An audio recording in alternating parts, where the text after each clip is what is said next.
నేనేదో నెగిటివ్గా చెప్దామని కాదు, చాలా మంది అక్కడికి ఇన్సెక్యూరిటీస్ ఫిక్స్ చేసుకుందామని. ఎందుకంటే నేను చాలా పెద్ద అమౌంట్ పే చేసిన, నేనైతే ఫుల్ డిసప్పాయింట్ అయినా. అసలు ఒక ఫ్రస్ట్రేటింగ్ థింగ్ జరిగింది. ఆ బిహేవియర్ అందరికి తెలవడానికి అదంతా ఏం చెప్పలేదు, అసలు డైరెక్ట్ ప్రైస్ కోట్ చేసినారు అంతే. సో అండ్ సో ట్రీట్మెంట్ కి ఇంత ఇంత అని చెప్పి ఫిక్స్డ్ ప్రైస్ పెట్టి కస్టమైజేషన్స్ ఏమన్నా ఉంటే అది యాడ్ చేసుకోవచ్చు.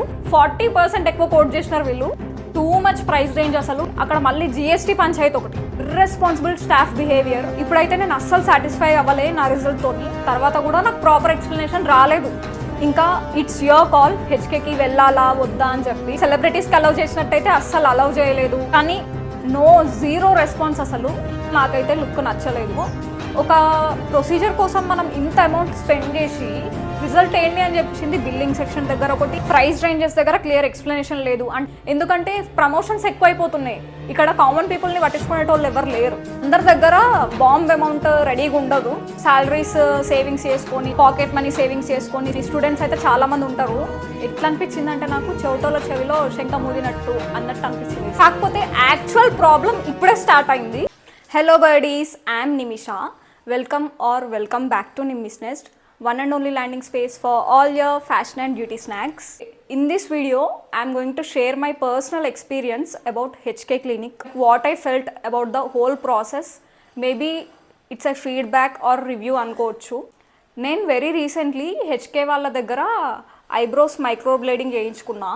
దానికి కూడా ఒక బ్యాక్ స్టోరీ ఉంది, ముందు అది చెప్తా. మనకి రెగ్యులర్గా హెయిర్ ఫాల్ ఎట్లయితుందో సేమ్ అట్లనే నాకు ఐబ్రోస్ హెయిర్ ఫాల్ అయిందన్నమాట, due to some health issues. ఇదంతా కరోనా టైంలో అన్నమాట. దాని తర్వాత నేను ఫుల్ ప్యానిక్ అయిపోయి హెయిర్ గ్రోత్ కోసం చాలా రెమెడీస్ వాడాను. అన్ని రకాల ఆయిల్స్ రోజు పడుకునే ముందు ఒక్క రోజు కూడా మిస్ కాకుండా డైలీ అప్లై చేసుకునేదాన్ని హెయిర్ గ్రోత్ కోసం. కానీ నో యూజ్. ఇంకా నేను ఫుల్ ఇన్సెక్యూర్ ఫీల్ అవుతుండే.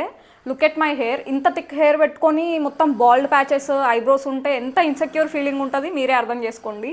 అసలు ఫేస్లో eyebrows are the most important. మొత్తం ఫేస్కి స్ట్రక్చర్ వచ్చేదే ఐబ్రోస్ వల్ల. ఇంకా ఎన్ని రెమెడీస్ ట్రై చేసినా యూజ్ లేదు. అండ్ ఆ ఇన్సెక్యూర్ ఫీలింగ్తో నేను ఫుల్ అండర్ కాన్ఫిడెంట్ ఫీల్ అవుతుండే. సో నేను ఫైనల్గా మైక్రోబ్లేడింగ్ చేసుకుందామని చెప్పి ఫిక్స్ అయినా. ఇంకా హైదరాబాద్లో ఉన్న అన్ని క్లినిక్స్ రీసెర్చ్ చేసిన, మంచిగా కంపేర్ చేసుకున్నా. లైక్ ప్రైస్ పాయింట్, ఎవరి దగ్గర బాగుంది అని చెప్పి చాలా విషయాలు మైండ్లో పెట్టుకొని ఫైనల్గా 2 క్లినిక్స్ ఫైనలైజ్ చేసుకున్నా. ఒకటేమో హెచ్కే క్లినిక్, ఇంకోటేమో వేరే క్లినిక్ హైదరాబాద్లోనే, అది కూడా మంచి టాప్ రెప్యూటెడ్ క్లినిక్ అన్నమాట. మినిమం 20 to 25K డిఫరెన్స్ వచ్చిందన్నమాట హెచ్కే క్లినిక్కి అండ్ ఈ క్లినిక్కి. అంటే స్టార్టింగ్లో ఎంక్వైరీ చేసేటప్పుడు వీళ్ళు తక్కువ ప్రైస్ చెప్పినారన్నమాట. నేను కూడా ఏం తొందరపడలేదు, మంచిగా టైం తీసుకొని వెళ్ళాలా వద్దా అని చెప్పి చాలా ఆలోచించి ఆఫ్టర్ 8 months తర్వాత బై దాట్ టైం నాకు ఇన్సెక్యూర్ ఫీలింగ్ చాలా ఎక్కువ అయిపోయింది. ఇప్పుడు ఎట్లయినా సరే తప్పకుండా చేయించుకోవాలని చెప్పి ఫైనల్గా హెచ్కే క్లినిక్ వాళ్ళ దగ్గరికి వెళ్ళిన ఆన్ 10th Feb 2025. మిగతా స్టోరీ చెప్పే కంటే ముందు నా దగ్గర కొన్ని వీడియో క్లిప్స్ ఉన్నాయి, ఫస్ట్ అవి చూడండి, దాని తర్వాత మనం మాట్లాడుకుందాం.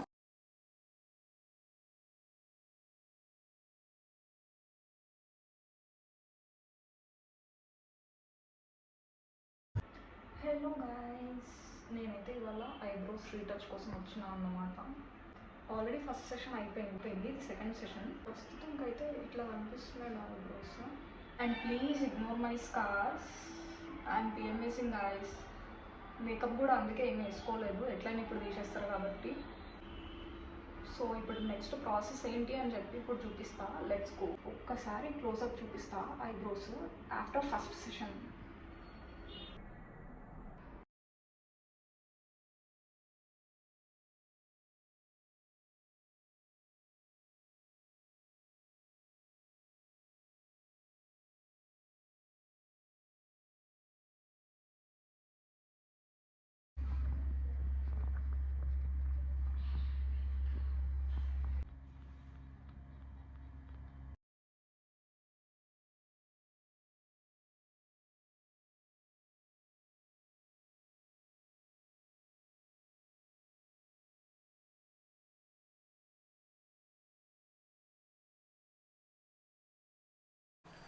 అక్కడ నేను అబ్జర్వ్ చేసింది ఏంటంటే, నేను ఏదో నెగిటివ్గా చెప్దామని కాదు, ఒకవేళ అదే నా ఇంటెన్షన్ అయ్యి ఉంటే నేను ఫిబ్రవరిలోనే చెప్పేదాన్ని.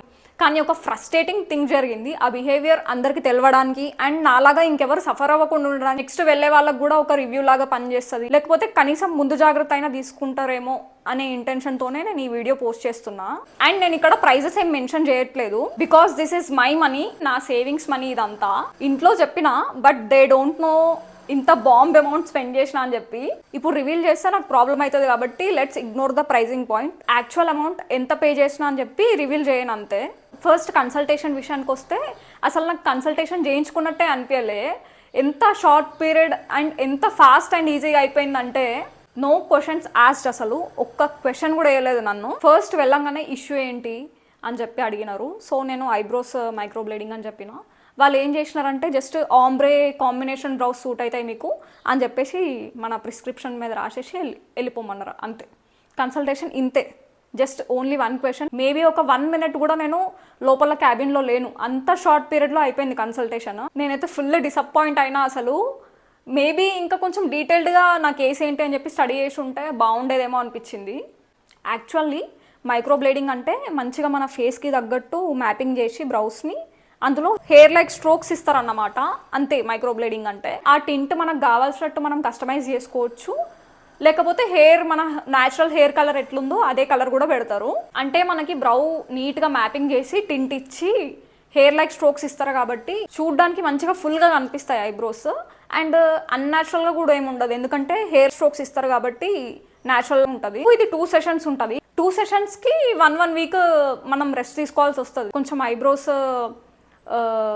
అన్యాచురల్గా ఉంటాయి, థిక్గా ఉంటాయి, టింట్ మొత్తం బయటకు వచ్చేసినట్టు, వేసిన టింట్ అంతా పైన లేయర్ స్కిన్ అంతా పీల్ ఆఫ్ అయిపోతుంది first 1 week. So water and కొంచెం అవాయిడ్ చేయాల్సిన ఫుడ్ అట్లాంటివన్నీ సైడ్ పెట్టి కొంచెం కేర్ తీసుకోవాలి అంతే. నేను కూడా ఇంకా 1 week కదా సెట్ అయిపోతుంది మొత్తం, 1 week తర్వాత నా ఇమాజినరీ బ్రౌజ్ నాకు వచ్చేస్తాయి అని ఎక్స్పెక్ట్ చేసిన.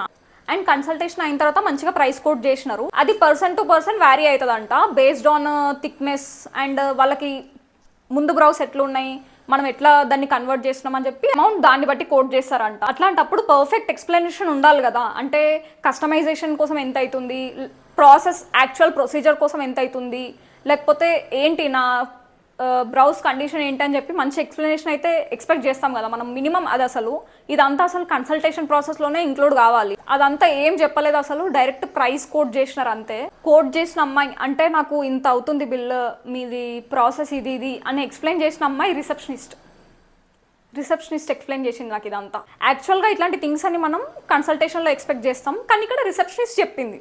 అది కూడా ర్యాండమ్గా ఒక పేపర్ పైన తీసుకొచ్చి ఎక్స్ప్లెయిన్ చేసింది. అంటే నీకు ఈ ప్రొసీజర్ చేస్తాం, ఈ ప్రొసీజర్కి ఇంత ప్రైస్ ఉంది అని చెప్పి చెప్పింది అంతే. డైరెక్ట్ కోట్ చేసేసింది. వాట్ అయితే డాక్టర్ చెప్పాలి, నన్ను కన్సల్ట్ చేసిన డాక్టర్ చెప్పాలి ప్రైస్ పాయింట్, లేదంటే మైక్రోబ్లేడింగ్కి ఇంత, లేకపోతే గ్లోకి ఇంత, సో అండ్ సో ట్రీట్మెంట్కి ఇంత అని చెప్పి ఫిక్స్డ్ ప్రైస్ పెట్టి కస్టమైజేషన్స్ ఏమన్నా ఉంటే అది యాడ్ చేసుకోవచ్చు.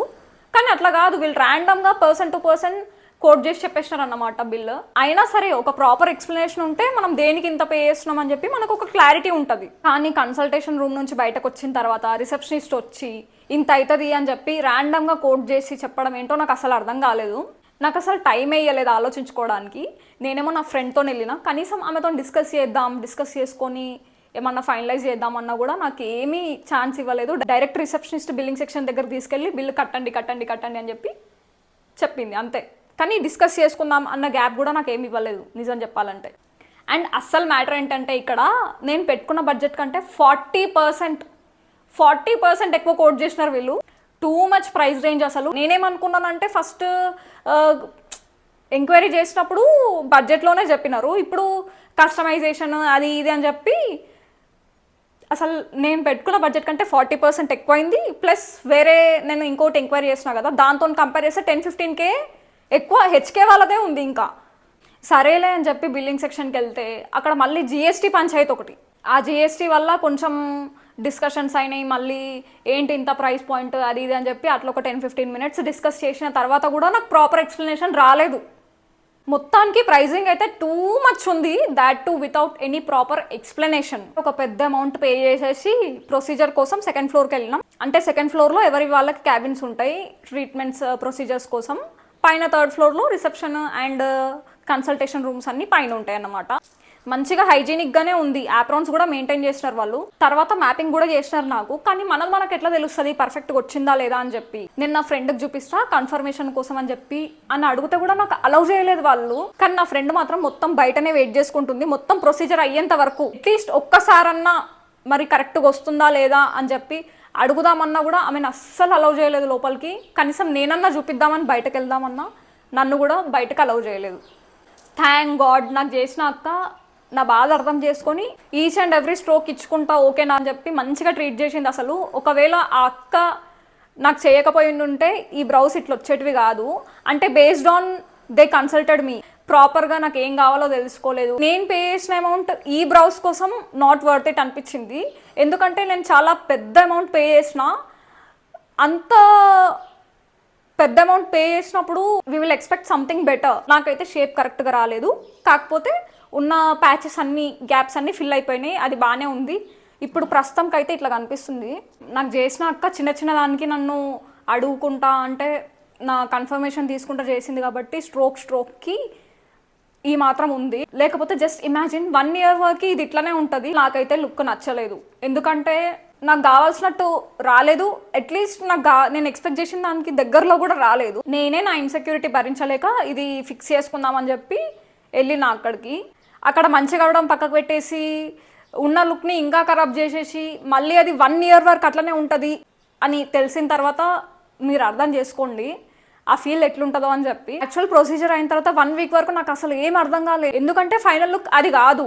ఒక 1 week తర్వాత మొత్తం పీల్ ఆఫ్ అయ్యి తర్వాత వచ్చేది ఫైనల్ లుక్. కాబట్టి ఆ 1 week మొత్తం నాకు అసలు ఫుల్ ప్యానిక్ అయిపోయినా లుక్ ఎట్లా వస్తుందో ఏమో అని చెప్పి. ఆల్రెడీ నేను నాట్ సాటిస్ఫైడ్. ఇంకా ఫైనల్ లుక్ తెలుసుకోవడానికి 1 week వెయిట్ చేయాలంటే నాతో అస్సలు అవ్వలేదు అసలు. కానీ కొంచెం ప్రశాంతంగా అయితే ఉండే. అట్లీస్ట్ ఖరాబ్ కాలేదు, ఉన్న లుక్ ఖరాబ్ కాలేదు అని చెప్పి కొంచెం ప్రశాంతంగా ఉండే.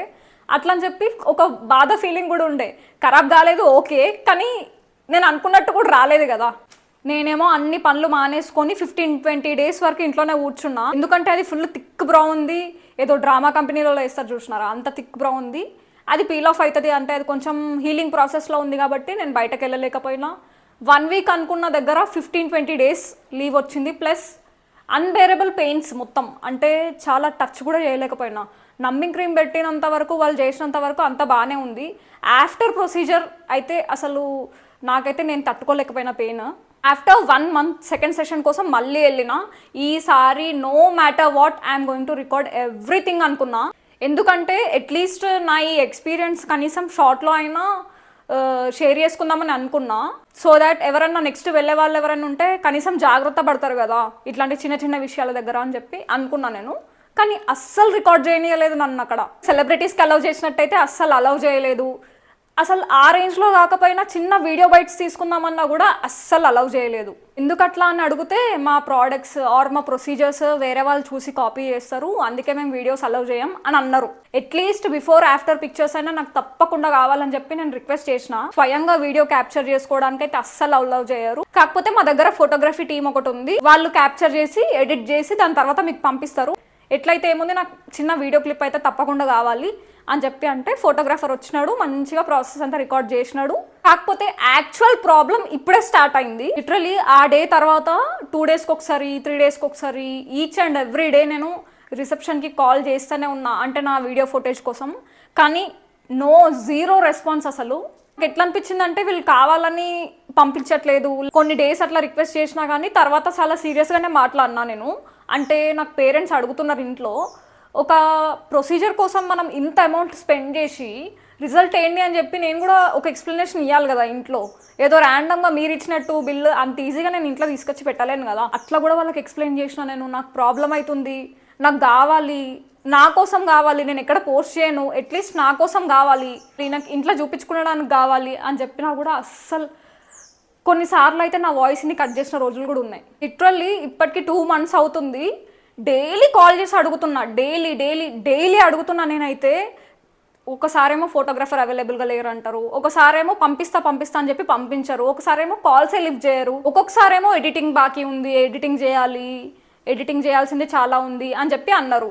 సరే మీకు ఆల్రెడీ ఫోటోగ్రఫీ టీం సపరేట్గా ఉన్న తర్వాత ఒక 10 seconds వీడియో ఎడిట్ చేయలేరా వాళ్ళు? అంటే ఒక 10 సెకండ్స్ వీడియో ఎడిట్ చేయడానికి 2 months కావాలన్నా, అది కూడా సపరేట్ టీం ఉన్న తర్వాత. బిఫోర్ ఎట్లుంటుండే అని చెప్పి నేను ఏం తీసుకోలేదు, ఎందుకంటే ఫస్ట్ సెషన్లో అంత హడావిడిగానే అయిపోయింది. అట్లీస్ట్ సెకండ్ సెషన్లోనన్నా నేను క్యాప్చర్ చేసుకుందామని చెప్పి చిన్న చిన్న క్లిప్స్ క్యాప్చర్ చేయించిన నేను ఆ ఫోటోగ్రాఫర్తోని. For what did you spend that much అని మా పేరెంట్స్ అడిగినప్పుడు ఆన్సరబుల్గా ఉండాలి కదా నేను కూడా. అసలు ఎన్నిసార్లు కాల్ చేసిందో నాకే గుర్తులేదు. అన్నిసార్లు కాల్ చేసిన తర్వాత ఈ హెచ్కే కాంట్రవర్సీ స్టార్ట్ అయింది. ఇంకా దాని తర్వాత పేరెంట్స్ ఇంకెక్కువ అడగడం స్టార్ట్ చేసారు, నువ్వు సేఫ్గానే చేయించుకున్నావా లేకపోతే ఏంటి ఏంటి అని చెప్పి చాలా అడగడం స్టార్ట్ చేసినారు. అట్లీస్ట్ అప్పుడన్నా పంపిస్తారేమో అని చెప్పి చాలా రిక్వెస్ట్ చేసిన. వాళ్ళకి అసలు కొంచెం కూడా భయం ఫీలింగ్ లేదు. అంటే ఆల్రెడీ ఒక నెగిటివ్ థింగ్ నడుస్తుంది బయట, మరి మంచి కస్టమర్స్ దగ్గర ఎందుకు ఇట్లా వాళ్ళని సతాయించడం అని చెప్పి వాళ్ళు ఒక్క సెకండ్ కూడా ఆలోచించలేదు. నన్నైతే ఇట్లాంటి సిచ్యువేషన్లో కూడా ఒక డేకి 10 times చేసిన రోజులు కూడా ఉన్నాయి. అంత సతాయించిన తర్వాత ఫైనల్గా 10 minutes back, literally 10 minutes back ఇప్పుడు సెండ్ చేసినారు నాకు ఆ వీడియో. ఇదంతా నేను అసలు వీడియోలో ఇంక్లూడ్ చేయొద్దు అనుకున్నా, ఎందుకంటే ఎందుకు ఊరికే నేను నెగిటివ్గా అట్లా చేయడం అని అనిపించింది నాకు.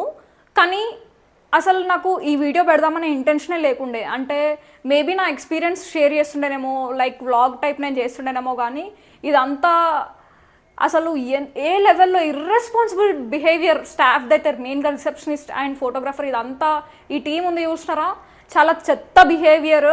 ఎంత అడుక్కోవాల్సి వచ్చిందంటే చిన్న చిన్న దానికి. మళ్ళీ నేను అంత సీరియస్ అవుతున్నా, రెస్పాండ్ కూడా అవుతలేరు. ఎట్లా అనిపించింది అంటే నాకు చెవిటోల చెవిలో శంఖ మూదినట్టు అన్నట్టు అనిపించింది. సీరియస్గా నాకు అట్లనే అనిపించింది. ఇప్పుడు నేను కొంచెం కొన్ని క్లిప్స్ యాడ్ చేసిన కదా ముందు, దీనికంటే ముందు. అందులో లాస్ట్ క్లిప్ ఒకటి ఉంటుంది చూసినారా, అంటే ఆమె స్ట్రోక్స్ ఇచ్చేది అదంతా అదే క్లిప్ అన్నమాట. Just 10 seconds video. ఆ 10 seconds వీడియో కోసం నన్ను 2 months దాకా అసలు ఏం టార్చర్ అంటే ఒర్రి నాకు గొంతే పోయింది. కానీ వాళ్ళు మాత్రం అస్సలు రెస్పాండ్ కాలేదు, అస్సలు రెస్పాండ్ కాలేదు. అంటే ఎందుకు అంత భయం? ఎడిటింగ్ అంటే ఏముంది అంత ఎడిట్ చేయడానికి అక్కడ? సరే ఎడిటింగ్ చేస్తారు, మరి 2 months పడుతుందా ఎడిటింగ్ చేయడానికి? ఒక 10 seconds వీడియో ఎడిట్ చేయడానికి 2 months టైం తీసుకుంటారా? అది కూడా బ్యాక్ టు బ్యాక్ అడుగుతున్నా కూడా చేయలేదు. ఆల్రెడీ వాళ్ళు ఎక్స్పీరియన్స్డ్ కాబట్టి 10-15 minutesలో చేయగలుగుతారా అట్లాంటి వర్క్స్ అన్ని? మొత్తం ఎట్లా చేసేసినారు అంటే అక్కడ చూడకూడదు ఏదో ఉంది, ఆ వీడియోలో చూడకూడని ప్రోడక్ట్స్ ఏదో ఉన్నాయి, మా ప్రొసీజర్ ఎవరు చూడొద్దు అన్నట్టు బిహేవ్ చేసినారు వాళ్ళు. ఇంకా హెచ్కే క్లినిక్ గురించి మాట్లాడుకుంటే, ఆల్రెడీ నేను ఒక ట్రీట్మెంట్ తీసుకున్నా కాబట్టి నేను అబ్జర్వ్ చేసిన థింగ్స్ చెప్తా. అంటే ర్యాండమ్గా ఫాస్ట్గా చెప్పేస్తాను. నేను మెయిన్ ప్రాబ్లం నేను ఫేస్ చేసింది బిల్లింగ్ సెక్షన్ దగ్గర ఒకటి. మనం ఇంత పెద్ద డెసిషన్ తీసుకుంటున్నప్పుడు ఒక కన్ఫర్మేషన్ ఉండాలి కదా, అంటే ఫ్రెండ్స్నో ఫ్యామిలీనో ఎవరినో ఒకళ్ళకి అడుగుతాం ఇది కరెక్ట్గా వచ్చిందా లేదా అని చెప్పి. ఆ మాత్రం టైం కూడా ఇవ్వలేదు. అంటే మీరే చూసుకోండి, మీరే చేసుకోండి, వాళ్ళని లోపలికి అలౌ చేయలేదు, నన్ను బయటకు అలౌ చేయలేదు. అది మొత్తం ఒక కన్ఫ్యూజన్ క్రియేట్ చేసింది అన్నమాట. మేబీ అప్పుడు ఒక క్లారిటీ ఉండుంటే నాకు కావాల్సిన రిజల్ట్ వస్తుండేనేమో. ఇప్పుడైతే నేను అస్సలు సాటిస్ఫై అవ్వలే నా రిజల్ట్తోని. అండ్ ఇంకో problem consultation and price coating దగ్గర కూడా అయింది. బిల్లింగ్ సెక్షన్లో అంటే అదే కరెక్ట్గా కోడ్ చేయలేరు, ప్లస్ ఎక్స్ప్లెనేషన్ లేదు, అండ్ జిఎస్టీ ఇష్యూస్ కొన్ని ఉన్నాయి. ప్రైస్ రేంజెస్ దగ్గర క్లియర్ ఎక్స్ప్లెనేషన్ లేదు. అంటే ఎందుకు ఇంత కోడ్ చేస్తున్నారు అని చెప్పి. Most important thing irresponsible staff behaviour, అస్సలు వర్స్ట్ బిహేవియర్ అసలు. అదైతే వాళ్ళ వర్క్ బాగున్నా కూడా అట్లీస్ట్ 100% లేకపోయినా ఒక 70% ఉన్నా కూడా ఎక్కువ సెలబ్రిటీస్ ఇన్వాల్వ్ అవ్వడంతో నెగిటివ్ ఇంపాక్ట్ వస్తుంది. ఎందుకంటే ప్రమోషన్స్ ఎక్కువైపోతున్నాయి. ఇక్కడ కామన్ పీపుల్ని పట్టించుకునేటోళ్ళు ఎవరు లేరు. రిజల్ట్ మీకు అనుకున్న రిజల్ట్ వచ్చిందా లేదా అని చెప్పి అడిగే వాళ్ళు లేరు. కానీ సెలబ్రిటీ ప్రమోషన్స్ ఎక్కువైపోయేసరికి చూసే వాళ్ళందరికీ నెగిటివ్ ఇంపాక్ట్ వస్తుంది. మేబీ సెలబ్రిటీ ప్రమోషన్స్ కొంచెం తగ్గించి rare cases like common people పైన వాళ్ళ ఎక్స్పీరియన్సెస్ షేర్ చేస్తే బాగుంటుంది. చాలా మంది అక్కడికి ఇన్సెక్యూరిటీస్ ఫిక్స్ చేసుకుందామని, లేకపోతే ఏదో బెటర్గా ఎక్స్పీరియన్స్ చేద్దామని చెప్పి వెళ్తారు. అట్లాంటి ఇన్సెక్యూరిటీస్ ఉన్న వాళ్ళు, లేకపోతే ఒకటి ఫిక్స్ చేసుకుందాం అని వచ్చేవాళ్ళు, అందరి దగ్గర బాంబ్ అమౌంట్ రెడీగా ఉండదు. చాలామంది అందులో శాలరీస్ సేవింగ్స్ చేసుకొని, లేకపోతే పాకెట్ మనీ సేవింగ్స్ చేసుకొని స్టూడెంట్స్ అయితే చాలామంది ఉంటారు. అట్లాంటి వాళ్ళందరికీ మనం ఇక్కడికి వచ్చి మనీ వేస్ట్ చేసుకున్నాం అనే ఫీలింగ్ రాకపోతే చాలంతే. ఓవరాల్గా నా ఎక్స్పీరియన్స్ అయితే నేను నాట్ సాటిస్ఫైడ్. ఎందుకంటే నాకు కావాల్సినట్టు రాలేదు, అట్లీస్ట్ నచ్చలేదు నాకు. అట్లని చెప్పి మరీ చెత్తగా లేదు, అంతే. ఇంకా ఇట్స్ యువర్ కాల్, హెచ్కేకి వెళ్ళాలా వద్దా అని చెప్పి. అట్లీస్ట్ ఇంకా ముందు ప్రొసీజర్స్ చేసుకోవడానికి వెళ్ళే వాళ్ళకన్నా కొంచెం ఐడియా ఉంటుంది, ఈ పాయింట్స్లో కొంచెం జాగ్రత్తగా ఉంటారు అని చెప్పి నేను చేసిన ఇదంతా. జస్ట్ మీ ఎక్స్పీరియన్స్ ఇంకా కొంచెం బెటర్ చేయడానికి అంతే.